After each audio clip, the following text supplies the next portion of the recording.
always thought I had lucked out when I found a new roommate. John seemed like a friendly guy when we first met. He had a warm smile and a cheerful disposition. Little did I know, behind that facade, a horrifying secret lurked. We shared a small apartment on the outskirts of town. It was cozy, but something about it always felt off. It was like an invisible dark cloud hanging over us, casting a shadow on our everyday lives. I couldn't quite put my finger on it, but an eerie energy filled the air. As time passed, strange occurrences started happening. I would often wake up in the middle of the night to muffled sounds from John's room. At first, I dismissed it as harmless sleep-talking or snoring, but the noises grew louder and more disturbing, awakening a sense of unease within me. One night, curiosity got the better of me. Unable to resist the need to uncover the truth, I decided to investigate while John was out. I carefully tiptoed towards his room, my heart pounding in my chest. The door was slightly ajar, providing a sliver of darkness that beckoned me forward. With trepidation, I pushed the door open and stepped inside. The room was dimly lit, revealing shelves of books, strange artifacts, and peculiar contraptions. But what caught my attention were the locks on a large wooden cabinet against the wall. Driven by a growing dread, I approached the cabinet and began fumbling with the locks, determined to uncover the hidden secrets. The door creaked open as I twisted the final lock, revealing a chilling sight that froze me in my tracks. Inside the cabinet, I discovered a secret compartment. It housed a collection of photographs and personal belongings of people I had never seen before. Fear washed over me as I realized these were missing persons, innocent souls who had vanished without a trace. My mind raced as I tried to comprehend what I had stumbled upon. Could John be responsible for their disappearances? What had driven him to this madness? I knew I had to act swiftly to save those trapped souls and expose John for the monster he had become.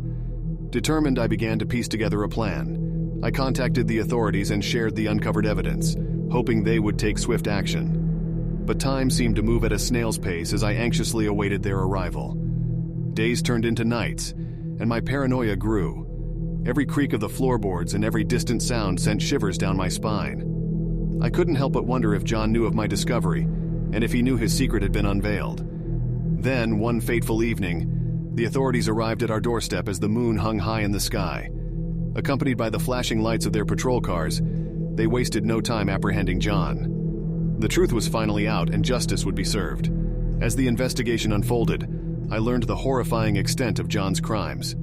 He had been luring unsuspecting victims into our apartment, holding them captive in his room, and eventually disposing of them. His motives remained unclear, buried within the depths of a disturbed mind. The apartment was forever tarnished, tainted by the darkness within its walls. I moved out soon after, unable to escape the haunting memories that lingered in every corner. The whispers of those lost souls echoed in my dreams, a constant reminder of the horrors I had witnessed. To this day, I struggle to find peace. The experience changed me, leaving scars that may never fully heal, but I take solace in the fact that I was able to uncover the truth and end John's reign of terror. Though the darkness may still linger, I know justice prevailed, and those trapped souls can finally rest in peace. It was a cold and stormy night when I first moved into a small apartment in the city's heart. I had recently graduated from college and was excited about starting my new job. To make ends meet, I decided to share the apartment with a roommate named Mark. Little did I know that my decision would lead me down a dark and terrifying path. At first, everything seemed normal. Mark was friendly and pleasant, always ready with a smile and a joke. We would spend evenings watching movies and playing video games, enjoying each other's company. However, as the days turned into weeks, I began to notice something off about Mark. He often disappeared for hours, claiming he had necessary errands or friends to meet. When he returned, he seemed different, as if a shadow had fallen over him. His smile became strained, and his jokes took on a sinister tone. It was as if he was slowly unraveling. One night, as I lay in bed trying to sleep, I heard strange noises coming from Mark's room. Curiosity got the better of me, and I cautiously approached his door. The sounds grew louder, a mixture of muffled screams and metal scraping against the floor. I hesitated momentarily before pushing the door open, my heart pounding. What I saw inside will forever haunt my nightmares. Mark stood in the center of the room, a twisted grin on his face, holding a bloodied knife. The walls were splattered with crimson, and in the corner lay a lifeless body, eyes wide open in a frozen expression of terror. Fear gripped me like a vice, and I stumbled backward, my mind racing. Mark turned his head slowly towards me, his eyes filled with a madness I had never seen before. "You shouldn't have seen this," he whispered, his voice dripping with menace. I turned and ran, my only thought to escape the clutches of this deranged roommate. I didn't know where to go, but I knew I couldn't stay in that apartment a moment longer. As I descended the stairs, I could hear Mark's footsteps following me, getting closer with each passing second. The storm outside mirrored the chaos within my mind. Rain lashed against the windows and thunder roared in the distance. I sprinted through the streets, desperate to find a haven. Panic consumed me as I realized that Mark knew where I lived, and he would stop at nothing to silence me. I took refuge in a nearby cafe, seeking solace in a momentary respite from the horror unfolding. As I caught my breath, I saw Mark standing outside, his eyes fixed on me through the rain-soaked window. He wore an eerie smile, an expression that sent chills down my spine. In sheer desperation, I approached the cafe owner and explained my predicament. He agreed to help, calling the police while I waited anxiously, praying for their swift arrival. Minutes turned into hours, and the storm raged on, intensifying the sense of dread that enveloped me. Finally, the police arrived, their sirens wailing through the night. They arrested Mark, his eyes still filled with madness as they led him away. I watched him go, a mixture of relief and horror flooding my veins. The nightmare was over, but the scars would forever remain. As I moved on with my life, I often looked over my shoulder, haunted by the memory of Mark's sinister grin. I learned to trust again and believe that not everyone had darkness within them. But the events of that fateful night will forever serve as a reminder that evil can lurk in the most unexpected places, even in the guise of a friendly roommate. Living with roommates can be a mixed bag. Sometimes you hit the jackpot, finding friends for life.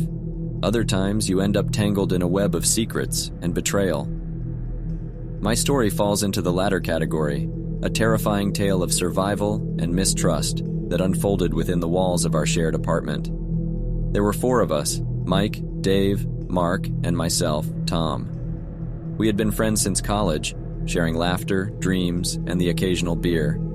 Life was good until the day darkness seeped into our home, casting a sinister shadow over our once peaceful existence.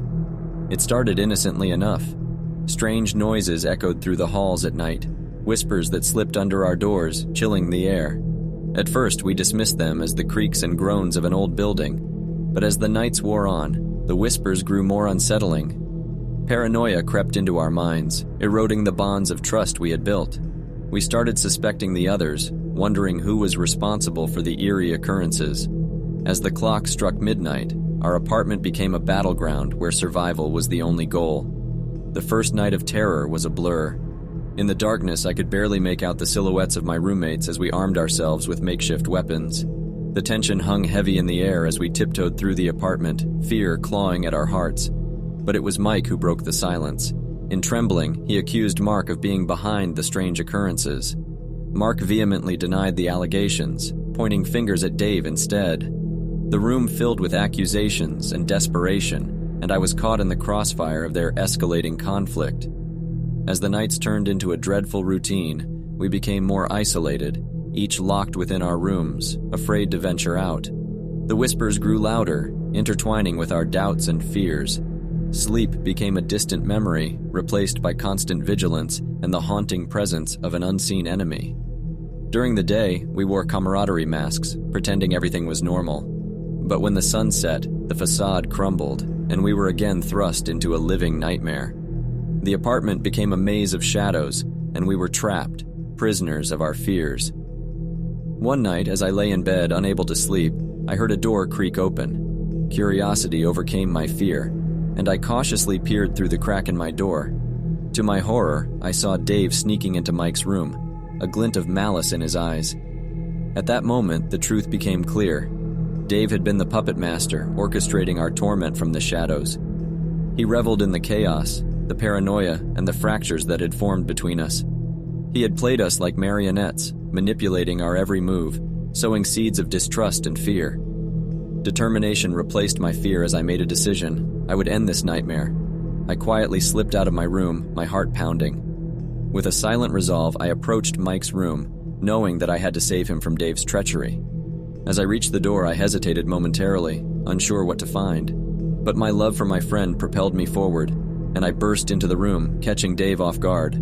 In a desperate struggle, we fought, our bodies entangled in a chaotic dance. With each blow, the truth unraveled. Dave confessed to his cruel game, relishing in his power over us. But as the fight raged on, I managed to overpower him, disarming him with his weapon. At that moment, the nightmare ended. As the sun rose on a new day, we gathered in the living room, battered and bruised but free from Dave's clutches. We shared stories of our fears, moments of doubt, and the strength we found within ourselves to persevere. In our unity, we discovered the true power of friendship and loyalty. The apartment no longer held its ominous grip over us. We decided to part ways, seeking solace in new surroundings, eager to leave the memories of our shared horror behind. But the bond we forged amidst the darkness would forever connect us, a testament to the resilience of the human spirit. As we went our separate ways, I vowed to carry the lessons learned, to treasure the trust and friendship we had rebuilt. The nightmare had scarred us, but it had also shown us the strength we possessed. And though the shadows may still whisper, we would face them together, knowing that our unity could conquer even the darkest fears. Thank you for watching. If you want to support our channel, don't forget to hit the subscribe and like button.